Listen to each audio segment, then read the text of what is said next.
Hi, welcome to the Times of Israel's daily briefing. It is Tuesday, April 22nd, and I'm Jessica Steinberg. I'm speaking today with political correspondent Sam Sokol and archaeology reporter Rossella Tercatin. Hi, good morning to you both. Morning. Good morning, Jessica. Hi there. It is day 564 of the war. The Israeli delegation in Cairo, there for hostage negotiations, met with senior Egyptian officials yesterday. Media outside of Israel is currently reporting a long-term truce proposal. That would include a ceasefire of 5 to 7 years, a formal end to the war, and a complete IDF pullout from Gaza, as well as the release of all Israeli hostages in exchange for Palestinian prisoners held in Israeli jails. Meanwhile, here in Israel, Shin Bet chief Ronen Bar filed a public statement on Monday via the state attorney's office. And reacting to that statement, leaders of Knesset's opposition parties accused Prime Minister Benjamin Netanyahu of placing Israel in existential danger. Sam will take us through that. And we'll talk about that, as well as comments made by Finance Minister Bezalel Smotrich regarding the hostages. With the death of Pope Francis, Rossella will talk to us about Jews in Rome and the biblical color purple. Stay with us. I like what I do as a Jew, and I find it interesting and meaningful, but I want to learn about what's out there and how do the rest of our people connect.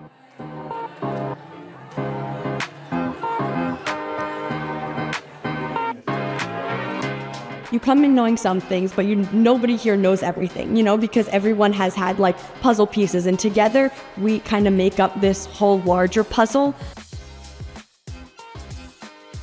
I think the Hartman Fellowship has impacted me as a Jewish leader more than any other Jewish program that I've done, because it's sort of broadened my horizon on what exactly it means to be a Jewish teen and what sort of Jewish teen learning looks like.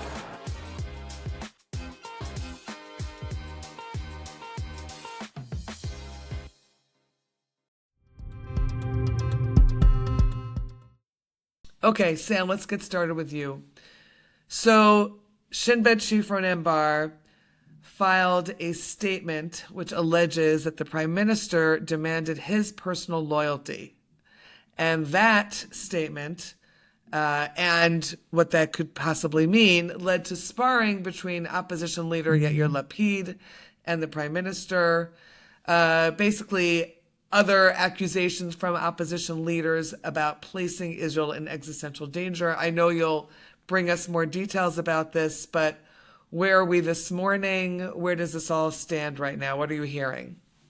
Well, at the moment, we're waiting for Netanyahu's official response to be filed to the court. What Ronen Bar told the court on Monday was essentially that he had been asked to be personally loyal to the premier. Very much sort of echoes of what happened with James Comey and President Trump during the first Trump administration in the United States. This idea that the loyalty, rather than going to the state, goes to the elected official at the top of the state.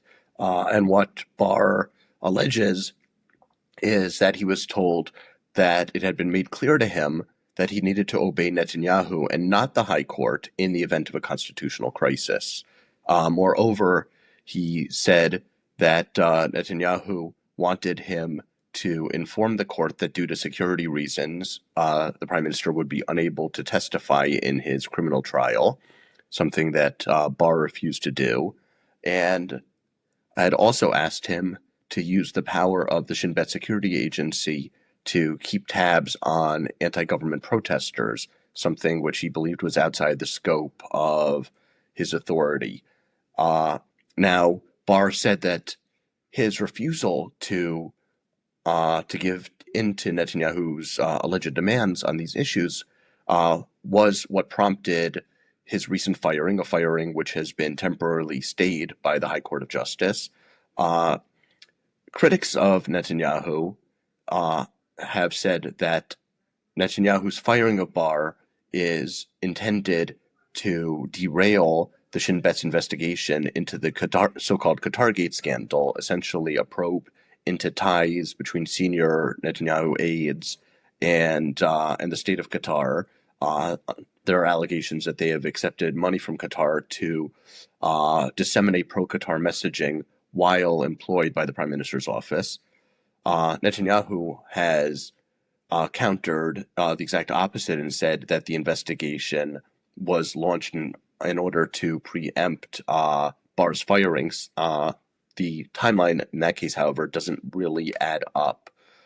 So now, at this point, we're left waiting for Netanyahu's official filing in response. Barr did file a second affidavit to the court, a classified affidavit, in which he is said to go into greater detail in his allegations against Netanyahu. That was described in general by Hebrew media, but we still have not seen all the details in that. The response to Barr's allegations against Netanyahu from the opposition has been incredibly harsh. There was a joint statement put out by opposition leader Yair Lapid, National Union Chairman Benny Gantz, Yisrael Beitenu Chief Victor Lieberman, and Yair Golan, the head of the Democrats Party, yesterday, saying that Netanyahu's conduct, as described by Barr, quote, puts our future and existence in danger and harms the security of the state, unquote. They promised to engage in unspecified joint action on this issue. The only thing that they did say that they would do. Right. What would that be, Sam? I'm wondering about that. It's very unclear at this point what they will or can do beyond public protests. They've already approached the court with petitions to stop Barr's firing, so the legal avenue is something they've already taken care of. Protests are something that we've seen over and over. The one thing that they did specify, and I think they were unclear because it's unclear what they can actually do. The one thing they did specify was that they would demand a special plenum session in the Knesset plenum to discuss the allegations. The Knesset is currently on recess until the beginning of May, but it is possible to bring it back for a potential special plenum session, and I think that's what they're hoping to do, to bring more public attention to the issue and make sure that it doesn't die in the discourse. Beyond that, I'm not sure there's much they can do. Sam, I'm assuming, because I haven't seen anything that you've written about this or heard anything, no rumblings from the coalition about Ronen Bar's accusations. Nothing that's being said publicly or that you've heard. Knowing people in the knowing people in the coalition, I am sure that there are at least some people who are deeply uncomfortable or even angry about this in the coalition. But so far, coalition discipline is held. I haven't really seen any, anything coming out of members of the coalition criticizing Netanyahu over this. I think one thing that Netanyahu's been very good at is maintaining coalition discipline, at least within his own Likud party, leaving out all of the stuff that's happened with Ben Gvir leaving the coalition, coming back to the coalition, voting against the coalition. But aside from that, he's been very good at making sure everybody's on the same page. What we have seen from the opposition in recent days have been very strident warnings. Prior to Barr's affidavit to the court, Yair Lapid held a press conference in Tel Aviv where he warned that the crazy incitement against Barr could lead to political murder, essentially saying that we're returning to the discourse of the days before the murder of Yitzhak Rabin back in the early 90s. And this is something we've been seeing sort of a leitmotif in Israeli politics since Netanyahu has come back into power, which is the opposition accusing Netanyahu of dangerous incitement. The Journalists Union has also done so. And what we've seen in return is members of Netanyahu's cabinet and Netanyahu himself countering that there is so much incitement against Netanyahu himself that he is in danger. That's something that they especially started talking about after several members of the protest movement fired flares near the Prime Minister's house in Caesarea. So I think the one sort of thing that both sides politically can agree on is that the rhetoric is getting heated. who you blame for it, who's at fault, that's a political judgment. But I think it's very fair to say that we are in a period of incredibly heated and potentially dangerous political rhetoric. Right, a lot of tension. And I just want to make a note that the reason the Knesset is still on recess was from Passover through Holocaust Remembrance Day, which is this Wednesday, Thursday, and next week, which is Israel's Memorial Day, followed by Israel's Independence Day. And that takes us into early May. Just to note that for our listeners. Okay, moving on to another topic that you covered closely yesterday. I know that as I was listening to the radio in the morning, it was full of hostage family members reacting to an earlier statement by Bezalel Smotrich, the finance minister, the far-right-leaning finance minister, who made a statement yesterday that bringing home the hostages is not the priority right now, that pushing ahead in Gaza militarily is the priority. So what was the pushback that you heard on that? Comments, thoughts? Tell us. So speaking at the Radio Gala Yisrael on Monday morning, Smotrich said that we, quote, have to say the truth. Returning the hostages is not the most important thing, unquote. Now, it does feel like in Israeli politics now, there's a certain dichotomy in views on the hostages. On the one hand, you have the government. This is the first time someone's coming out explicitly and saying it, but it seems like it's become two mutually exclusive goals. Meaning, is it the first time that he said it? Explicitly as this? Yes, I believe so. Okay. This is something that's more been hinted at previously, but the government's view essentially seems to be the goal has to be victory over Hamas, because if we pull out, we won't get another chance. And we have to ensure that there are no more October 7th. And the opposition's position seems to be we're going to be fighting Hamas for years.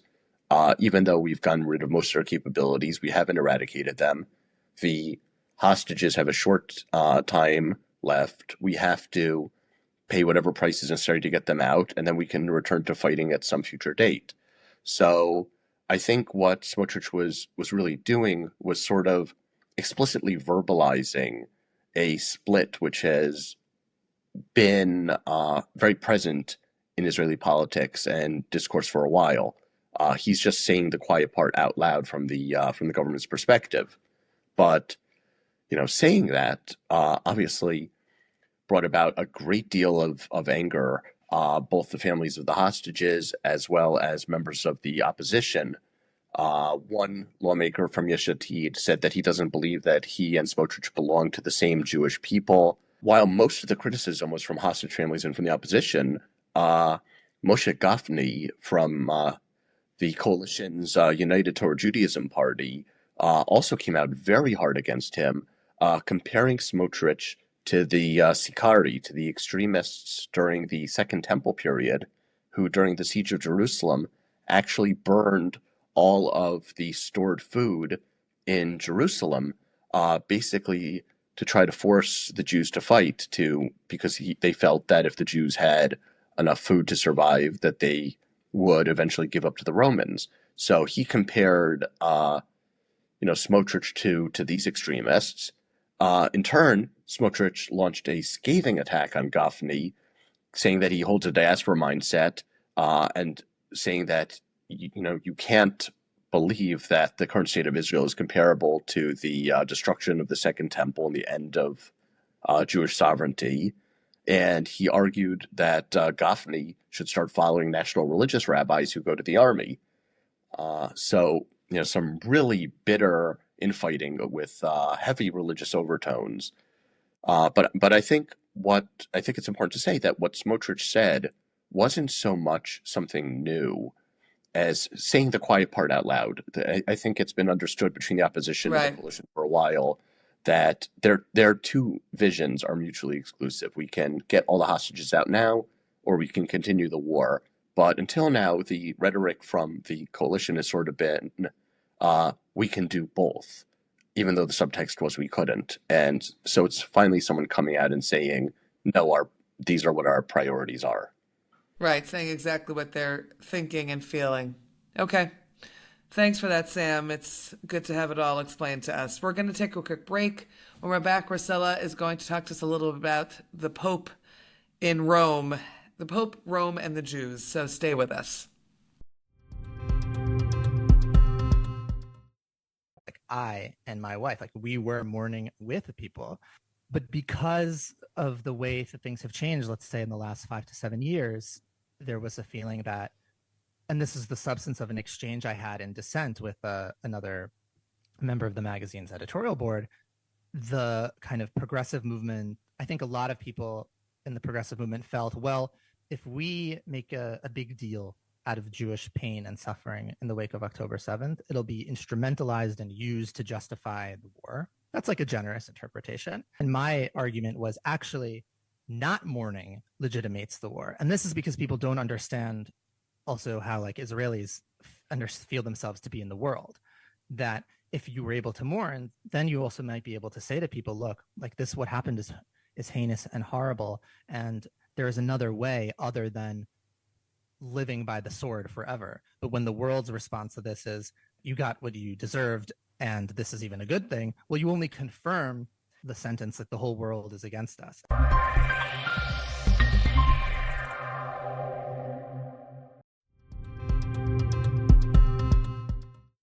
So, Rossella, the Pope was already ailing for many months, and in March, you wrote about the Jews of Rome and their very special connection to the Pope. And one of the comments that I noted that you had, one of the quotes was that the Pope was the king of the Jews of Rome for a very long time. And given, of course, that Pope Francis died yesterday, we are now running that story again. And I'd love to hear a little bit about what brought you to the story and what you found out as you looked into this connection. Yes, absolutely. So, full disclosure, I am Italian, but I'm not from Rome. I'm from Milan. I was so just about to ask that. Okay. Yes, I feel like I do want to say that this is not my personal story, Experience. but I have to say I've always been so fascinated with the history and the current life of the Jewish community of Rome, because we have to understand the Jewish community of Rome still lives and thrives in that very same square, in the very same neighborhood where they were forced to move in 1555 by Pope Paul IV when he established the first ghetto in the city. And that ghetto is where the community lived and suffered for centuries. We have to also remember that Jews lived in Rome even 2,000 years ago, more than 2,000 years ago. Right. We have Jewish sources that speak about it. We have in the Talmud stories of rabbis visiting leaders in Rome and so on and so forth. So we're really talking about a community that is still in that very same place in their history where they always were. And what's fascinating for me is that if you speak about a lot of Jews in Rome, these are just family stories. So for this piece, I was curious because again, the Pope was the king of Rome and the king of the Jews of Rome for a very long time, in the sense that Jews were never expelled from Rome, contrary to what happened in other areas of the Pope's state in Italy, Europe, all over the world. They were there because they had to be the perennial testimony of the suffering that people would not accept Jesus encountered. But they had to stay there. They had to prove Jesus' greatness to the Christian world. And so on the one hand, the Pope terribly persecuted them. And on the other hand, they were somewhat, to some degree, protected. So for example, one of the people I interviewed, Bruno Limentani, he is the 7th generation running a business in the Jewish ghetto, in the Jewish square that people call La Piazza, Portico d'Ottavia. So essentially his great grandfather, Leone Limentani, established a business in 1820. Now, today, Limentani's porcelains are high-end dishware. They sell to yachts and mansions, and they essentially furnish, ambassadors' residences and stuff like that. Back then, could not sell anything but secondhand rags and artifacts. So what he would do, he would go and collect pieces of glass, and he would bring them to be melted and to, make new glasses that he could sell. So that's what the Limentanis did for like quite a few decades. And then Okay. all of a sudden they got permission, to, start selling that also to the Holy See, to the Vatican itself. And then when in 1870, the ghetto was, Italy conquered Rome and the ghetto was freed, they could really start the real business, and so on and so forth. So this is one of the stories that it's like, again, it's family. And I interviewed an historian, Serena Di Nepi, who is a professor at the Sapienza University of Rome, and she is an historian of the relationship between Jews and the church, but also she has a family history of what happened, to her To her. family. Right. Under like the papal state, and then later. So everything is sort of like very personal. And with Pope Francis, I have to say that Pope Francis visited the synagogue at the beginning of his term as a pope, as his two predecessors did, which was considered a very important sign of attention and friendship towards not only the Jewish world at large, but specifically to the Jewish community. But at the same time, especially after October 7th, the Pope has been very, very critical of Israel, has used very harsh language, including hinting at the possible, what he described as possible genocide happening in Gaza. And for people, this was very, very, very hard to hear. So I would say that in the past, especially in the past year and a half, the relationship were like definitely like cool off, and even like the chief rabbi of Rome, Riccardo Di Segni, was critical of the Pope's statement, even though obviously as he was in the hospital, and now that he passed, he was like he expressed his condolences and his sorrow and his solidarity towards the Christian world in this very special moment. So just to summarize, obviously the Pope is a very important religious leader for Jews all over the world, for Israel. But for the Jews of Rome, he really is, the king of their ancestors, of their grandparents almost. Right. And everything like just feels so personal. I get it. I will also note from October 7th that I know that he's met with hostage families more than once. He did. So I'm not sure what the results were or what the effect was on them, but I know that he did have an audience with them more than once. Moving on to another story of yours, Rossella, about the celebrated royal purple dye. There seems to be new research about how it was produced in biblical times and how much of it was produced in biblical times. So I know we've spoken about that in the past, actually, but not with you as our archaeology reporter. What's the new research? What are the new findings? So, this purple dye has been sort of like a form of a mythical color and material that not only the Bible, but many other ancient sources mention as this like thing to prepare garments for kings and priests. And it's absolutely fascinating. So what happened was that, for long decades, scholars, could read about it in written sources, but were not quite sure what was happening. And then this special dye, for a long time, scholars could read about this amazing purple and color and blue, and which they assume it was like that, but they weren't sure. They didn't have proof of it. And then in 2021, actually, there was this very groundbreaking discovery of like very small fragments of textiles with the color on them.